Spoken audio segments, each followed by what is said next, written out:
Karibu mpenzi mtazamaji wetu ndani ya Mzee Yakobo Sport. Tuendelee kuangazia tetesi za usajili zinazojili barani Ulaya. Ikiwa leo ni tarehe 14 Januari, tunaendelea kuangalia yale yote ambayo yanaendelea kujili kwenye ligi mbalimbali kubwa barani Ulaya. Karibu uweze kusubscribe channel yetu kwa kubonyeza kitufe kilichoandikwa neno subscribe ili uwe karibu zaidi kila tunapokuwekea maudhui haya. Tuanze na ile klabu ya Manchester City ambayo imeendelea kuwa tishio sokoni kwa sababu wao kila mchezaji wanayemtaka lazima wampate kwa sababu ya nguvu ya pesa walionayo. Siku chache baada ya kuripotiwa kwamba Marc Guéhi anavutiwa na klabu ya Real Madrid kuliko klabu yoyote, klabu ya Manchester City imeimarisha zaidi ofa yao ya kumsajili mlinzi wa Crystal Palace na raia wa Uingereza mwenye umri wa miaka 25 kabla ya uhamisho wa mwezi Januari kukamilika. Lakini pia huenda Man City wakazidisha zaidi ile bei ambayo Crystal Palace wameweza kusema kwamba wao wanahitaji kuanzia paundi milioni 35. Kwa hiyo Man City wao wako tayari kuweza kutoa hicho kitita cha pesa. Lakini pia kuna baadhi ya vyanzo vya habari kama vile Talk Sport, wao wanasema kwamba Man City huenda wasifike hiyo bei ya zaidi ya hapo ya milioni 35 kama Crystal Palace walivyoweza kudai. Kwa pamekuwa na mkingizano wa hoja. Wengine wameripoti kwamba wanaweza wakafika, wengine wanasema wanaweza wasifike. Kwa tutaendelea kuhabarishana yale yatakayoendelea kujiri.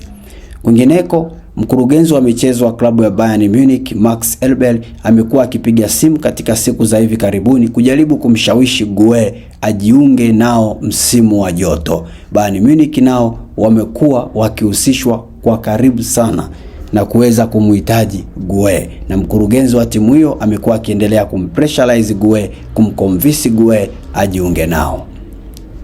Kwingineko, licha ya kutimuliwa kwa kocha Ruben Amorim katika klabu ya Manchester United, lakini Marcus Rashford hana mpango wa kurejea katika timu hiyo mara baada ya mkopo wake kumalizika katika klabu ya Barcelona. Baadhi ya watu walikuwa wakisema kwamba kuondolewa kwa Ruben Amorim kunaweza kukamshawishi Marcus Rashford kutamani kurejea tena Manchester, lakini Rashford mwenyewe ameweza kusema yeye kuondolewa kwa Amorim bado hakumpi ushawishi wa kurejea Manchester. Anavutiwa zaidi kama ataendelea kusalia Barcelona, na Barcelona wameanza kuonyesha nia ya kutaka kumsajili moja kwa moja Marcus Rashford ili kuendelea kumweka kwenye mipango ya timu yao. Tukisalia hapo Manchester, mshambuliaji wa Manchester United na England aliye na umri chini ya miaka 20 Ethan Whitley mwenye umri atajiunga na Bradford City kwa mkopo hadi mwisho wa msimu. Manchester Evening News inaripoti kwamba mchezaji huyu ili kuimarisha kiwango chake amekubali kujiunga na timu hiyo ili kuendelea kupata uzoefu. Tukienda paka pale Nottingham Forest inamuulizia winga wa Bournemouth na Mwingereza Marcos Tevarine mwenye umri wa miaka 29, lakini Chelsea hawana mpango wa kumuuza. Daily Mail wanaripoti kwamba Nottingham Forest inamhitaji mchezaji huyo ili kuweza kuimarisha timu yao. Kwingineko, klabu ya Tottenham Hotspur haina nia ya kumuuza mshambuliaji wa Ufaransa Matthias Tel mwenye umri wa miaka 20 licha ya Paris FC kuonyesha nia ya kumtaka kumsajili mchezaji huyo, lakini Tottenham haina nia ya kumuuza, bado wanamhitaji kwenye mipango yao. Hata kama haanzi mara kwa mara, lakini yupo kwenye mipango yao. Kwingineko, klabu ya Newcastle inafikiria kumsajili mlinzi mwezi huu baada ya beki wao wa pembeni na Uingereza Tino Livramento mwenye umri wa miaka 23 kupata jeraha la misuli ambao litamweka nje ya uwanja kwa wiki 8.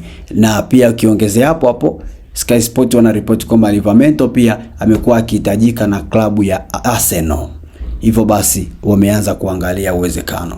Taarifa yetu tulionao ya mwisho wa kimichezo kwa leo ni meneja wa zamani wa Liverpool Jurgen Klopp ni miongoni mwa makocha wanaoongoza orodha ya Real Madrid ya kurithi mikoba ya Xabi Alonso, huku Antonio Conte na Enzo Maresca pia wakizingatiwa kwamba wanaweza wakachukuliwa na Real Madrid kama kurithi ile nafasi ya Xabi Alonso. Lakini Jurgen Klopp yeye ndiye ambaye ameshika rada za juu zaidi akifuatiwa na Antonio Conte na Enzo Maresca. Basi tumefika tamati ya taarifa za kimichezo. Karibu subscribe channel yetu.